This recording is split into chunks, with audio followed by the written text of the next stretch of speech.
This is Photographing the West podcast, the podcast for people who love to explore the western highways and byways while photographing the landscape and wildlife. And now here's your host, Kirby Flanagan. Hello, and welcome to episode number 66 of the Photographing the West podcast. I'm your host, Kirby Flanagan. Today I have with me not one photographer, but two. Marie Tartar, whom you met in episode number 63 when we talked about photographing whales, and her husband, Steve Eilenberg. Both are adventure and wildlife photographers. Today we're going to talk about photographing solar eclipses. Welcome, you two. Thank you, Kirby. Thank you, Kirby. Let me have you both introduce yourselves and talk a little bit briefly about your photography. Marie, why don't you go first? Well, Steve and I have been doing photography together for a good portion of our married life, which we recently celebrated our 30th wedding anniversary, and in fact was the impetus for us going to Chile for the recent South American solar eclipse. My interest in photography began back in college, but back then I didn't have any disposable income. And so it really had to wait until I kind of advanced on in my career and actually had a little bit of disposable income. So I would say I've been seriously involved in photography for about 20 years, starting with underwater photography and gradually branching out into every arena of our lives, especially travel, wildlife, nature, as well as some city photography, and street and architecture. So a wide range of photographic interests. Steve, why don't you introduce yourself? Yeah, hi, Kirby. I'm Steve Eilenberg, and I grew up actually with a conventional darkroom in the late 60s and moved to a digital lab around Photoshop 4 time. I think that was about 1995 or 96. Like Marie, we do a lot of nature, landscape, and wildlife, underwater photography. Probably my favorite thing is sort of minimalist photography in both macro and landscape.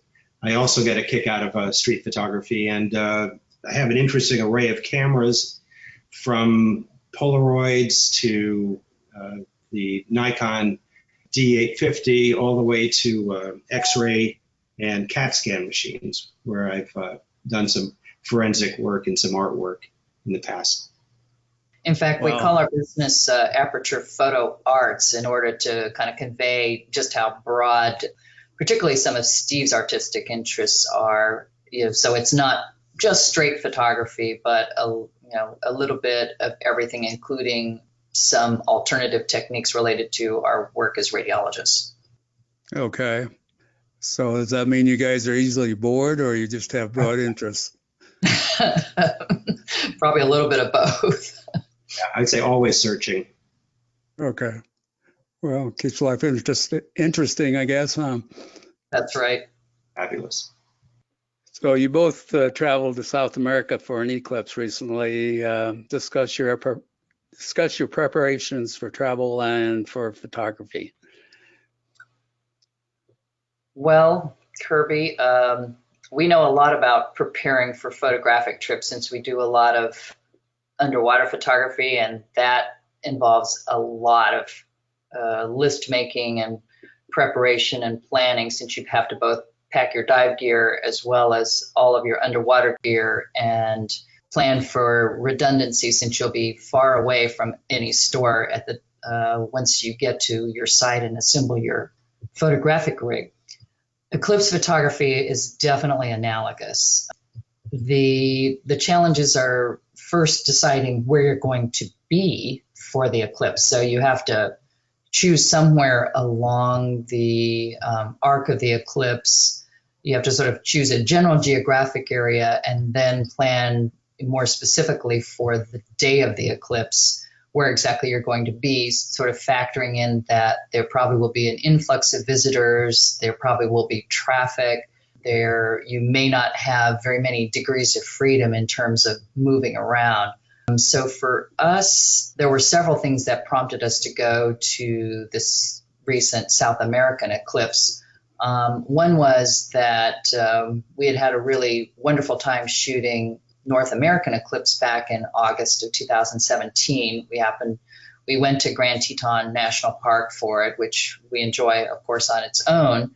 But we had a really wonderful experience there, and that kind of encouraged our interest in eclipses in general. And then to add to that, the coincidence that this recent South American eclipse took place on July 2nd, which happened to be exactly one day after our 30th wedding anniversary. So, coincidence?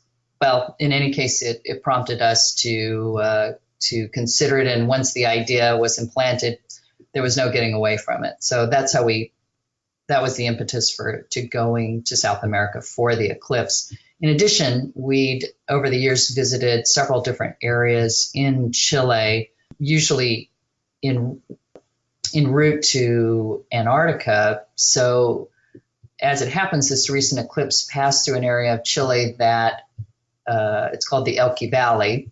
The gateway to it is La Serena on the coast. But it happens to be an area of Chile that has a lot to offer the visitor, but an area that we had never been to. So all of those things put together, it seemed like something we should do. Yeah, let me just echo what Marie said. Making a list and checking it 3 times is really mandatory. Making sure you've got backup chargers, backup cards, extra batteries.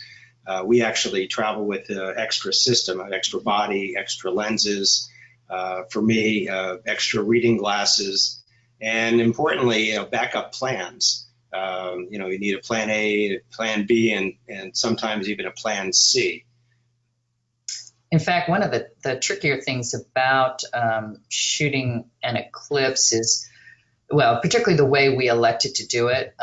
When we shot the eclipse in Jackson, Wyoming back in 2017, we did it on our own. We weren't with an organized group, which means, you have extra degrees of freedom, but it also means that you're making all the decisions and have to live with the consequences. So the same was true with this recent trip to South America. So how we decided to do it was we gave ourselves enough time. So we planned for 4 nights in La Serena. So we had 2 full days in the area of the eclipse with a car to scout for a location. If you're going with an organized group, they're going to have sort of pre-selected a location for you, and you just board the bus or the van or whatever, and at the appointed time and go with them. So you don't, it takes a lot of all these logistical preparations. You don't have to deal with them, but we kind of like a challenge, and as well as the ability to do something a little bit different. A lot of organized trips I've noticed, they're focused very much on having people in an area where the chances of having clear skies is the highest. In other words, the focus is very much on the eclipse. I should emphasize that we are not astrophotographers per se. We don't travel with telescopes. We are photographers who like landscapes, and an eclipse is a very interesting landscape element to us. So we're kind of more interested in kind of a beautiful scene with an eclipsed sun. So our focus is a little bit different. So in other words, a field with no landscape features is not a particular attraction for us, even if we can see the eclipse very clearly in a clear sky. Some other things we did to prepare for the eclipse, we knew where the path of the eclipse was going to be, so we would take that and look at Google Earth and basically do a virtual flyby and try to find some areas that we wanted to check out when we had a car and had our feet on the ground. Another thing we did to prepare, which I think is very important, and Marie actually insisted that we do this, is go out months before and practice shooting the sun, practice shooting the moon. How do you focus on the fly? And put on that solar eclipse filter in my case, it was an 18 stop neutral density, and practice finding the sun and shooting the sun. Yeah, there's a lot of things about eclipse shooting that are, so you may have a nice long telephoto lens, like both of us. Steve used a Nikon setup with an 80 to 400 lens. I used a Fuji, I used XT2 and XT3 with a 100 to 400 millimeter lens. And you may have experience shooting a long lens, but for most people, that their prior experience is going to be maybe hand holding with a sandbag, shooting wildlife. It's a very different thing to focus on a very small object way up in the sky and get sharp, clear pictures of it. So you have to work on a rock solid base, meaning a tripod. Depending on where the sun is in the sky, you have to be able to angle your ball head, presumably very high up in the sky. And if you're racked out all the way, in my case, to 400 millimeters, the slightest bit of motion is going to be a problem. So you have to be prepared with a cable release. And even focusing on something like this is actually much harder than you'd think. If you've ever tried to photograph close-ups of the moon, you know exactly what I'm talking about. You sort of breathe and your camera seems to shake. So there were definitely things that we learned from shooting the eclipse in 2017 in Wyoming. And in fact, we acquired a few little pieces of gear for that eclipse. So obviously we were able to reuse them again in South America. But they were extremely helpful, I just put them away in a little box marked Eclipse, and out they came for this trip. But they were extremely helpful. And some of these things were completely new to us, like a sun finder. Yeah, I got to imagine that trying to find anything with an 18-stop neutral density filter would be pretty tough. It's very difficult. In fact, you wouldn't think that, the sun is such a, it's such a bright and easily visible object in the sky. You wouldn't believe how difficult it is to find it. The first few times before our trip to Wyoming to shoot the North American eclipse in 2017, we practiced in our yard. It was actually very frustrating because we were having a very cool summer in Southern California that year. And so day after day, we were waiting for some sun, but eventually it did come out. And when we first tried to locate the sun with these newly acquired solar filters, it was a complete flail. And that was when I learned about a sun finder, which is a little device that you slip into the hot shoe of your camera that has a small screen, and basically it projects a tiny image of the sun onto this little screen. I mean, I got one that was like 3D printed. It was like $15 if it was that expensive, but it was so fast and so easy to locate the sun with this device on it that, to me, that was versus spending a ridiculous amount of time with very little success before. That's true. And this device was absolutely, in our mind, was essential because the eclipse happened so quickly. To be fumbling around and trying to target it is not a trivial thing. Another thing for the preparation that I wanted to mention is downloading some apps on your smartphone. Something you may or may not be able to do if you're out in the field. Two things that were very helpful to us. One of them is an eclipse timer, and it may sound trivial, but my phone is now talking to me. It's telling me, a countdown 10 to 0 when to take off the solar filter, when to put it back on. So that's taking a little bit of the stress off.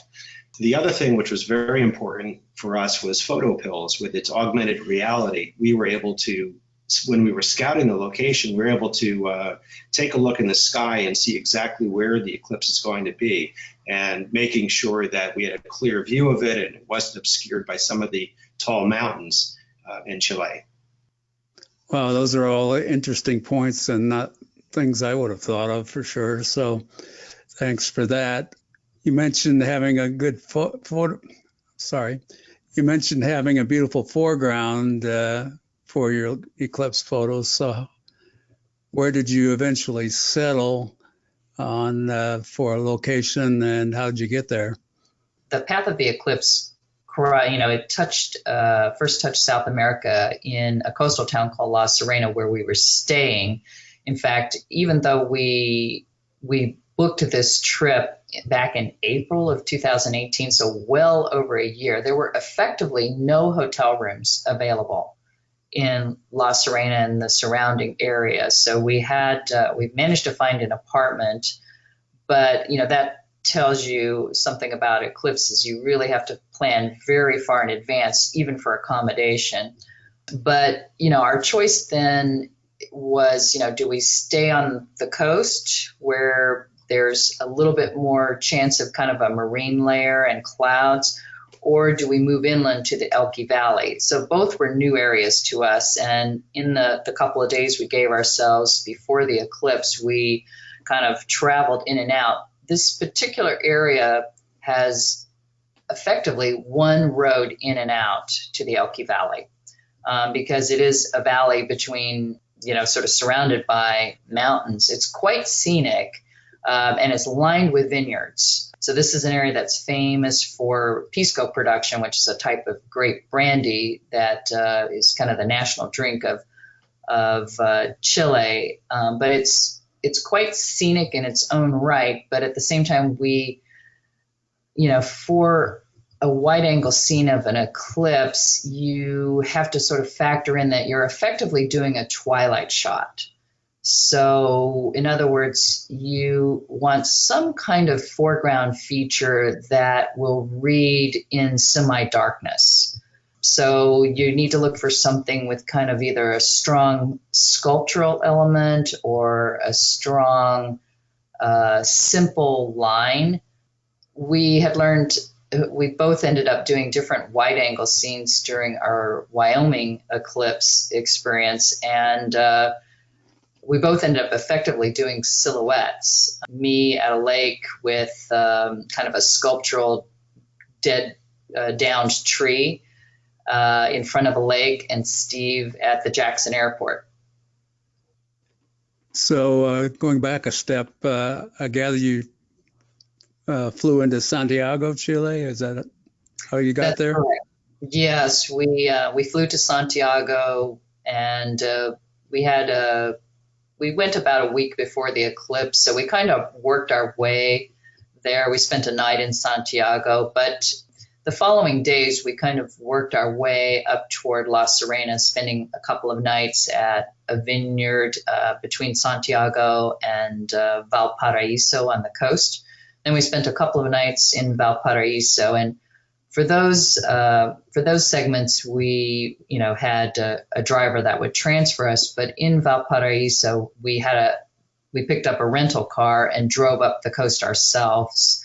And that was the car that we used to explore the Elqui Valley and to figure out where we were going to be for the eclipse itself. Where we finally decided to shoot, it actually was very similar to the Wyoming shoot. As Marie said, during totality, most things are going to be silhouetted. We chose to add a water feature on both shoots for the reflection. So that's actually how we decided to shoot the one in Chile. We were very lucky. We saw a lot of police presence, and it seemed like parking was going to be an issue. So we actually befriended owners of a winery, and they sort of adopted us and basically took good care of us. And that was very important for shooting this particular eclipse.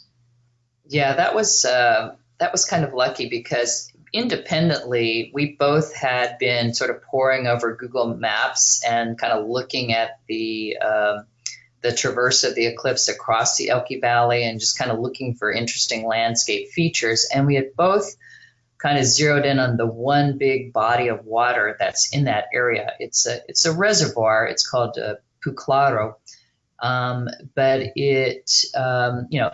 visually it looks like a lake, and it is surrounded by vineyards. But what we discovered once we were actually in the Elqui Valley and driving Route 41, with that one road that goes in and out of the valley, is that there's effectively no places to safely pull over. I mean, there's one road kind of hugging the south side of this lake. So we found one potential location, which is kind of an overlook of Puclaro. And, we're like, this has some possibilities. But then I got to talking to the parking lot attendant and asked, okay, what are the plans for this area, for this space for Eclipse Day? And she's like, oh, it's going to be closed. This is going to be an emergency medical facility on that day. So that, of course, was out.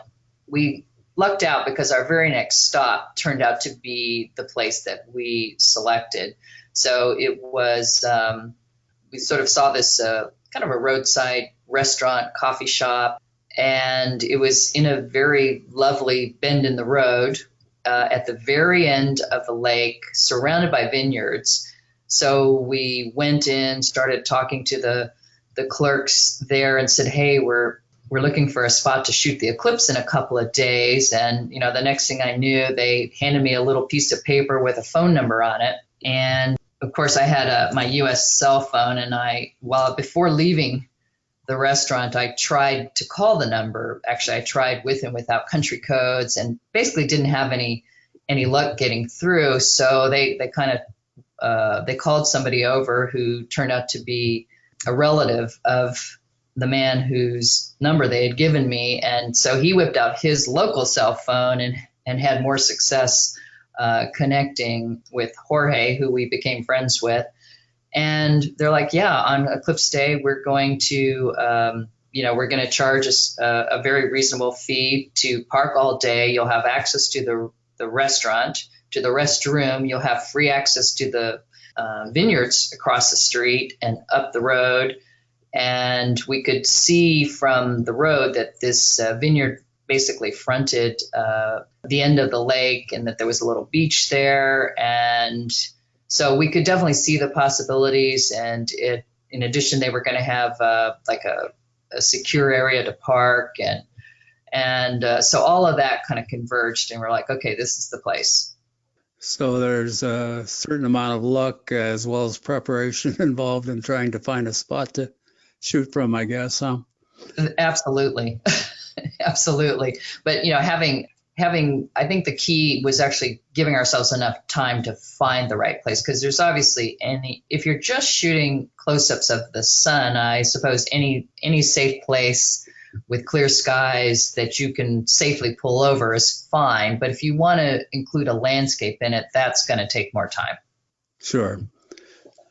Well, my opinion anyway is that the foreground makes a big difference in any eclipse photo, especially wide angle ones. So talking about that, wide angle is one approach, and some people like that. Some people do telephoto. What are the advantages and disadvantages of each? They're very, very different animals. Not to denigrate what astrophotographers do, but in our limited experience with these two eclipses, the actual telephoto aspect looks fairly similar, and it's fairly mechanical and formulaic.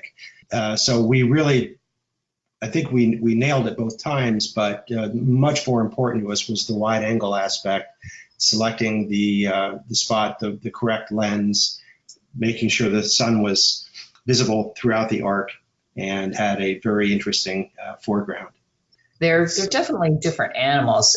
Technically speaking, they are both challenges, but in completely different ways. In terms of close-ups of the eclipse sun, the challenges we alluded to earlier, your small object, long lens, achieving, sharpness and stability, and doing it quickly, because obviously you don't get a do-over with the eclipse. So you have to nail it. That part is challenging, but it's more, once you kind of get down what you need to do, it's not so difficult, and the results, are beautiful. But when, from a purely aesthetic point of view, one could argue that one eclipse kind of looks like another if you're just looking at the eclipse sun. It's gorgeous. as I mentioned earlier, we're not astrophotographers per se. I'm sure that there are subtle differences in the appearance of the prominences and the corona and all that kind of thing that scientists and astrophotographers may be able to parse from one eclipse to another. But, for us, it's a beautiful glittering object in the sun, in the sky, where the landscape aspect it's technically easier, but it's aesthetically, I would say, more challenging. So there you have to select the scene in advance, because it's not like you can run around at the last second and set it up. You've got to set this all up in advance. You have to plan for where the sun will be.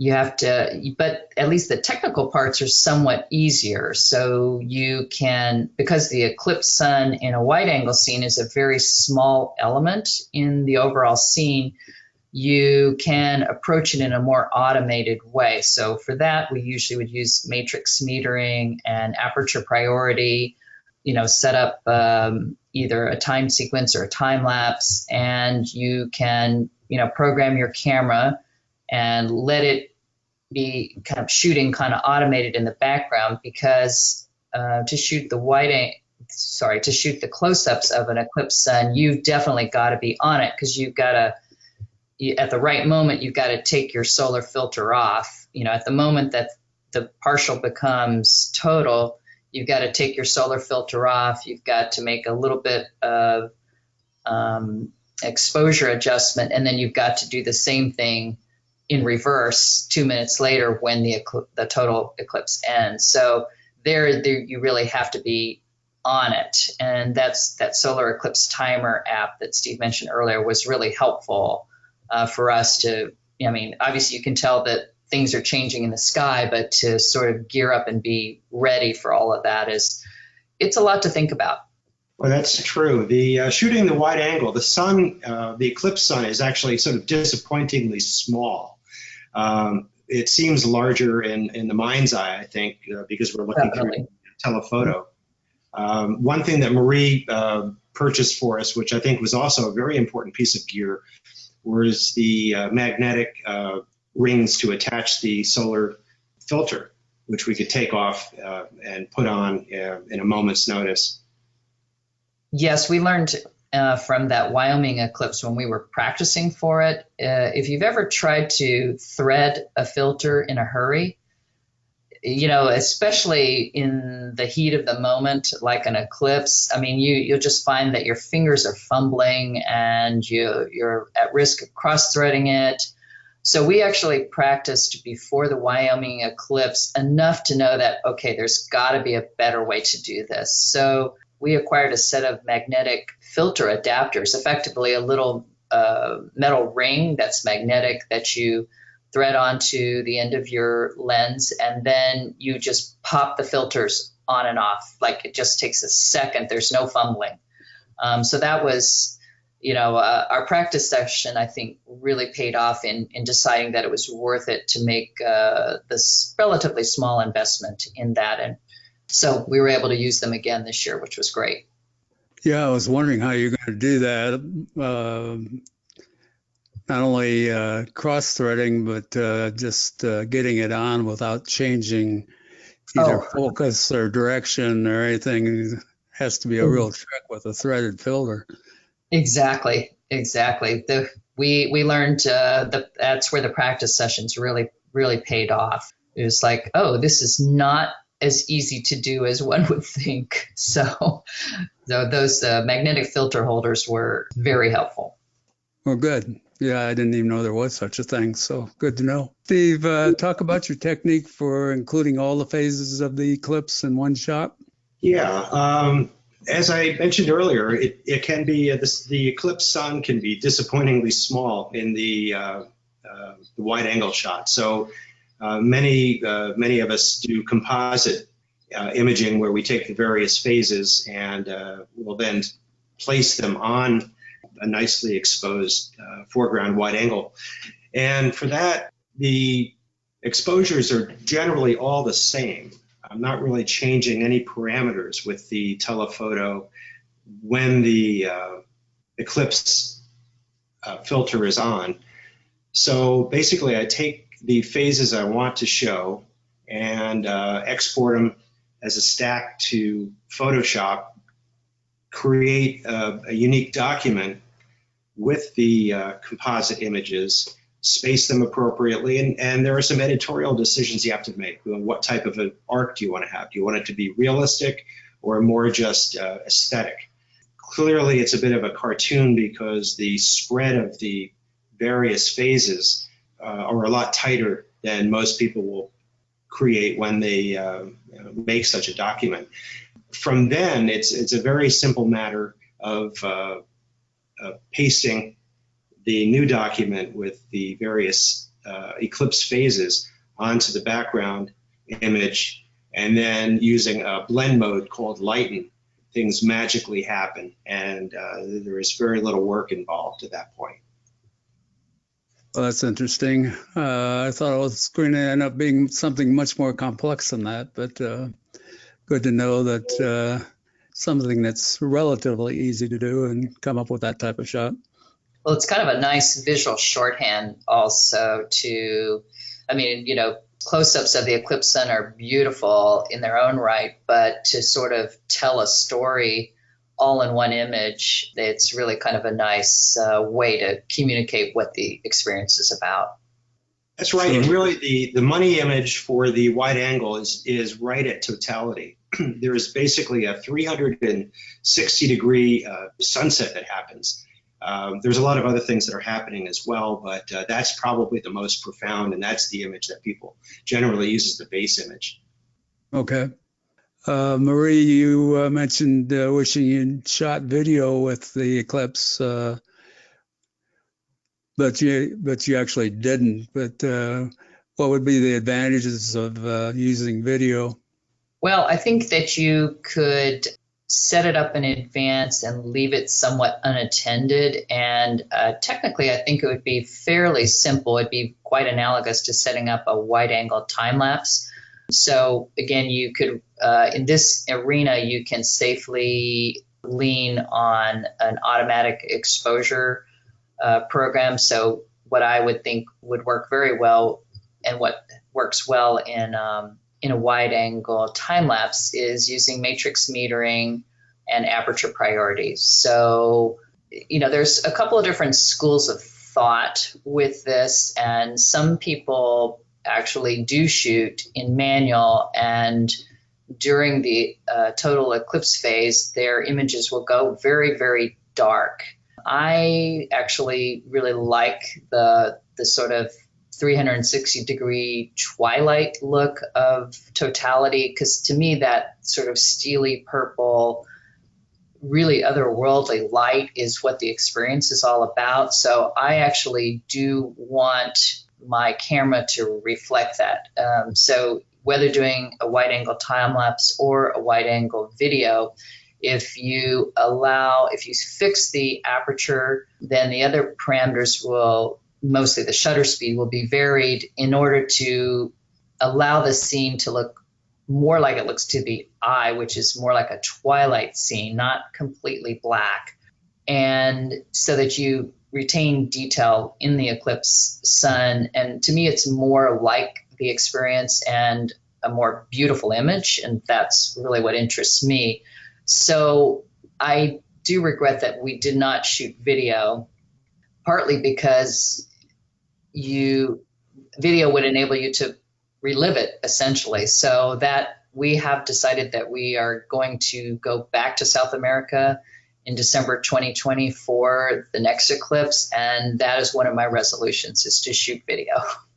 One of the sort of a cautionary thing, something we learned on this, is we really, I think we bit off more than we can chew. We had 5 camera systems going for this eclipse, and video would have been a 6th. Of course, everything as automatic as it can be would have been a big help. But honestly, I don't think I can multitask as well as I'd like to think I can, and I think that's probably true with a lot of people. And it's very distracting having this much gear out and having as much of it go automatically as possible is certainly a big advantage. Having the wide angle shooting on its own using interval timers and bracketing is very helpful. So certainly if we do video, it'll probably be happening on its own. It's very distracting to photograph an eclipse, and it's very hard to be in the moment, be present in the moment. And I think video would have helped that, relive the experience after all is said and done, the cameras are put away. Yeah, we were just strategizing this morning about, what we might add to, because obviously one of the challenges is traveling with all this gear, kind of like packing, I guess, for a safari, except that we, normally for a safari, you have long lenses, but you don't use a tripod a lot. You maybe use a sandbag, but the place you're shooting it will supply that. Maybe use the tripod a little bit, to shoot some landscapes. But here, like, we packed 3 tripods, and if we, could have gotten away with it weight-wise, we could have used another one. We ended up using a chair as a tripod for one setup. We used a drone. I mean, it was a lot to man, and so I think we want to. We learned enough that we think we want to enjoy the experience and take home some nice video and photographic souvenirs, but we don't want all of our attention devoted just to photography. Don't get me wrong, we really enjoyed the experience and the challenge, but for next time, I think we want to go even more automated. Okay, yeah, 5 setups sounds like a lot of work even for 2 people, so I think you guys did well. It was even worse than that. Marie had actually set up one of her systems maybe a quarter mile from where our main setup was. So that was happening on its own, and we had to hope that somebody wasn't going to come upon and think that they found a camera. And I had to set the drone up and find a position for it. So it was a couple thousand feet away from me, interval shooting every 15 seconds. So there were a lot of balls in the air, and it really felt like patting your head and rubbing your stomach at the same time. It was very challenging. And hopping. Yeah, I guess so. So any other lessons learned from your 2 eclipse shots? I think, keeping it simple, taking on one challenge at a time is probably good advice. Now, can we take our own advice in this arena? We'll see in December 2020, but I would say, practice is absolutely essential, meaning just like before we go on an underwater photography trip, we actually build our cameras completely, like down to every little adapter, because if you get out in the field without some critical little part, it's not like somebody on the boat is necessarily going to have it. And the same thing is true for eclipses. You really have to, actually go ahead and set up your tripod, try to, practice with your solar filter, but also practice with your sun finder, practice even aiming, because depending on which eclipse you're trying to shoot, the sun may be very high in the sky. And if you've ever tried to shoot something that's seemingly overhead, it's tricky, getting a steep enough angle, getting it stable enough. So it's one of these things where you don't want to be figuring this out in the 5 minutes before the eclipse is about to happen. You want to be, know where things are. You want to have run through this and anticipated problems, because you don't get a do-over. Yeah, I could echo a few of those points. Practice was absolutely essential, and not only in finding the sun, but making sure that it was dead on focus. And that's actually not at all. That's tricky. Yes. Yeah, you cannot just set it to infinity and expect that it will be sharp.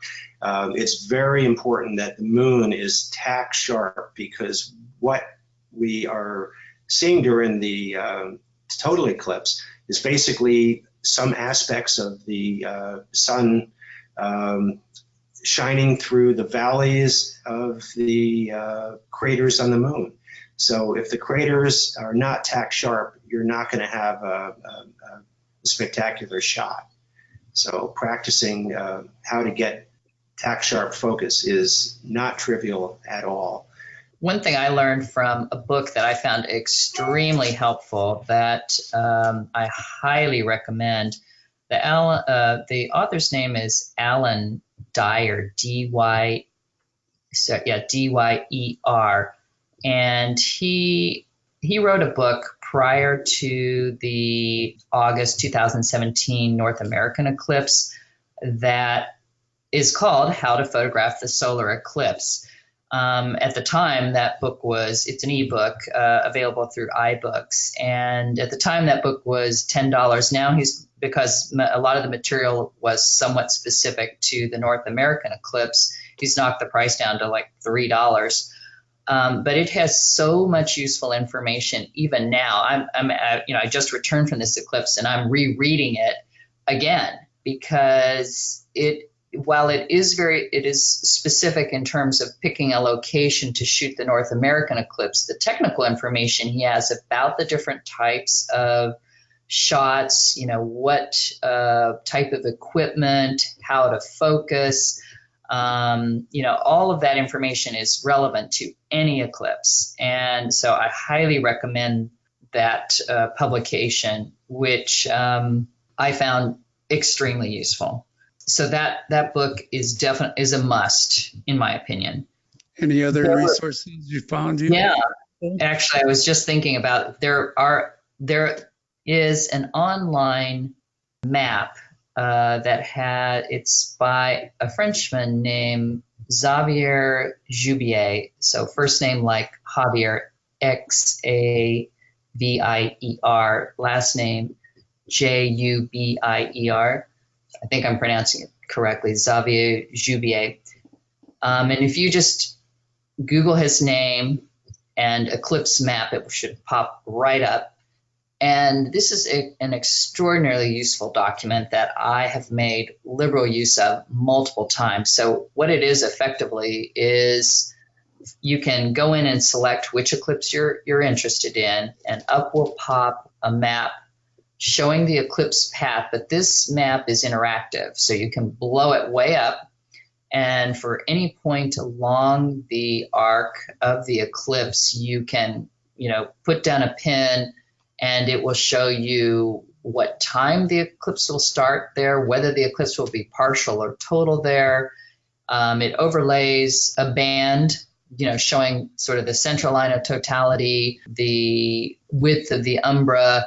So it's extremely useful for sort of figuring out in advance where do you want to travel. I've been working ever since we got back from this eclipse on trying to figure out where we wanted to be for the December 2021. And there's choices there. Again, it's passing through Chile, it's passing through Argentina. The travel agent I used to help plan for South American travel was telling me that many of his operators are focusing on this area in Argentina. Well, I looked at it with Google Maps, and to me, it doesn't look nearly as interesting visually or aesthetically as the Lake District of Chile. It may have a higher chance of cloudless skies, but again, I don't want to be in a field just to see an eclipse. I want to be in a beautiful landscape, and if the eclipse happens, that's a bonus. So it's extremely useful for sort of sorting out, seeing what the landscape features are, sort of deciding, even when it comes to accommodation, some places are going to be more convenient than others, have better access to roads than others. So there's a lot of moving parts here, but that interactive map is gold. Yeah, that's a very good point Marie makes, because basically wherever you go, there you are. And if the eclipse, of course, it's going to happen, but if it doesn't happen in a spectacular fashion with clear skies, you still want to be somewhere where you want to be. The Elqui Valley was absolutely stunning, and the eclipse was just a bonus. So we're not going to travel to some arid or desolate place. If the eclipse doesn't happen, the trip would be basically for nothing. So I think Marie did a brilliant job selecting this location. Well, I think it's analogous to, for example, many, more and more people are interested in seeing the Northern Lights now, which we were lucky enough to see last year in Norway, and it was a fantastic experience. But To me, I think you really have to approach these kind of events as bonuses, meaning pick a beautiful place that you want to be. And if the Northern Lights or the eclipse happens, that's a bonus. But I don't want to focus so much on an event that I would be crushed if it didn't happen. An eclipse, yes, they can predict when it's going to happen, but whether the clouds will roll in at the last second and spoil your view of it, that's not how I want to focus on this event. I want to be in a beautiful place, and if the eclipse happens, that's going to be an amazing event that we'll remember forever. But, we will enjoy visiting and getting to know the Lake District of Chile, whether the eclipse happens or not. That's how I would approach it. So you've talked a little bit about the advantages and disadvantages of going on a professional trip. Any other thoughts on that? Yeah, I find before deciding to go it alone again on this South American eclipse trip, I did look at professional trips. The disadvantages to me are that you can't set the itinerary. And in addition, many of those trips are somewhat expensive, and you have a lot of company.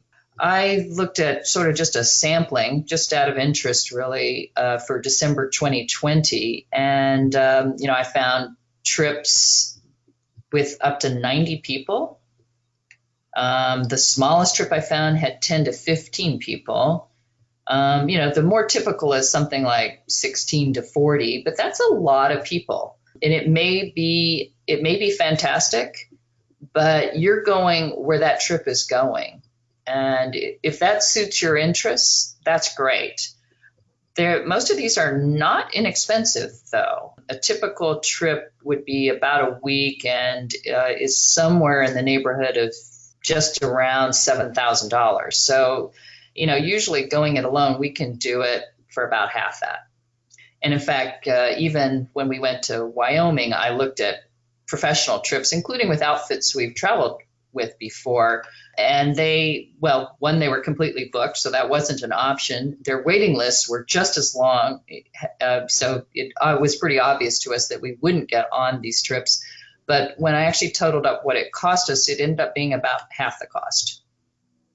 Obviously, that varies with the type of accommodation you select. But, for us, even apart from the cost savings, the ability to choose our own foreground, that's the fun part for us. So I wouldn't want to give up that freedom personally.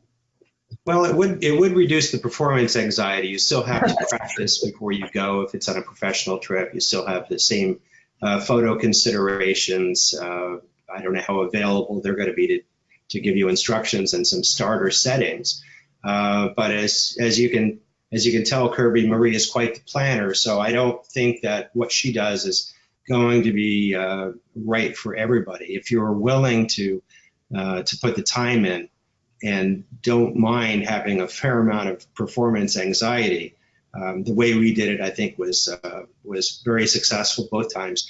But there are so many considerations, considering traffic and parking, food and water, bathroom options, and even security when you have your gear set up. In fact, Plan B was to shoot at the water's edge of this reservoir, and that meant slogging through a field after we made our way through some barbed wire.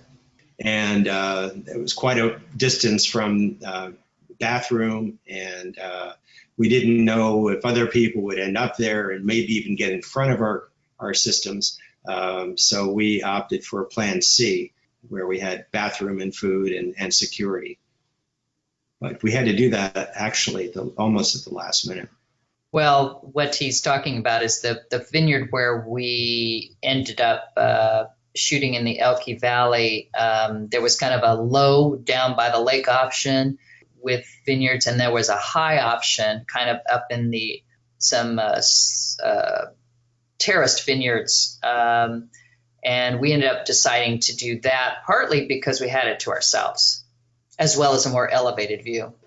And actually, just to expand on that, we decided that we liked the first location quite well, and that's where I sent my camera drone.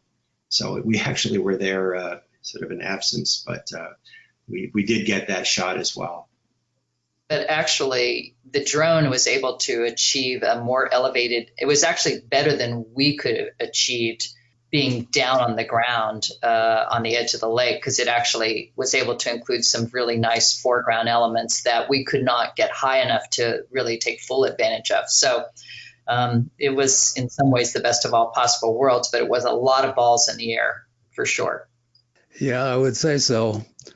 Just keeping I guess I'm not a drone operator, but I got to believe keeping that working along with everything else had to be a fairly complex undertaking. Well, luckily, the drone can be programmed, and it was just a matter of then sending it into the air and getting it parked. So it's effectively, once you park it and leave it, it's like a tripod in the sky. But of course, you've got to fly it to that location, find your viewpoint, make sure your exposure setting is correct. But then from that point, it was fairly automated, and it just shot a time lapse that had been pre-programmed into it. But the key is, of course, figuring out the right time to send it into the air, because you've got to figure, the eclipse itself is, say, 2.5 minutes at most. You probably want to shoot the 5 minutes before and the 5 minutes after. So there you're talking about 13 minutes of shooting, and then to allow 5 minutes to fly it out there and 5 minutes back. Well, you're almost maxing out that 25 or so minute battery. So there's not a lot of fudge factor there.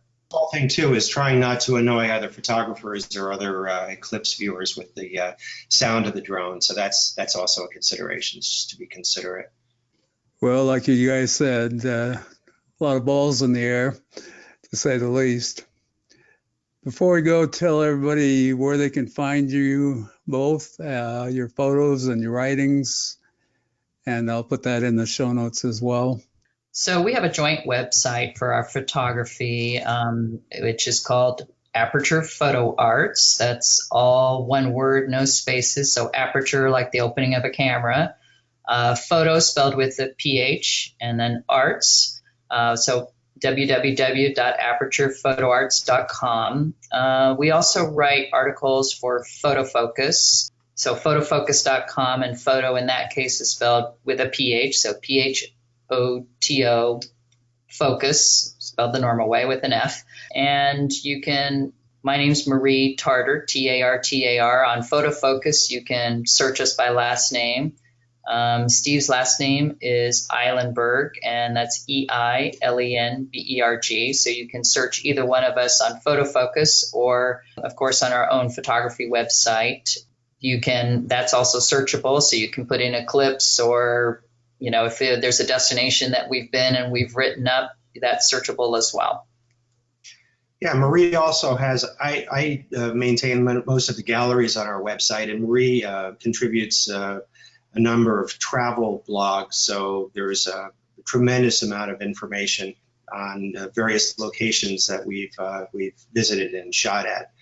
So people might find that useful as far as lodging and restaurants and logistics. So I know sometimes we refer to our own website ourselves if we do a repeat trip to find out where that wonderful little restaurant was or whatever.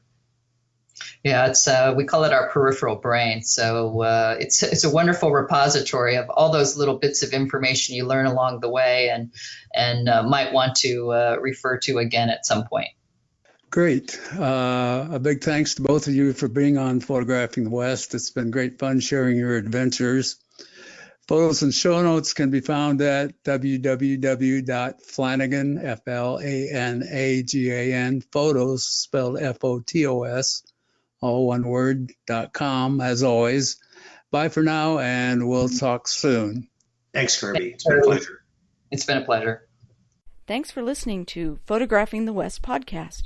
Please subscribe to the podcast in iTunes and leave us a review. Till next time, here's wishing you safe travels and good light.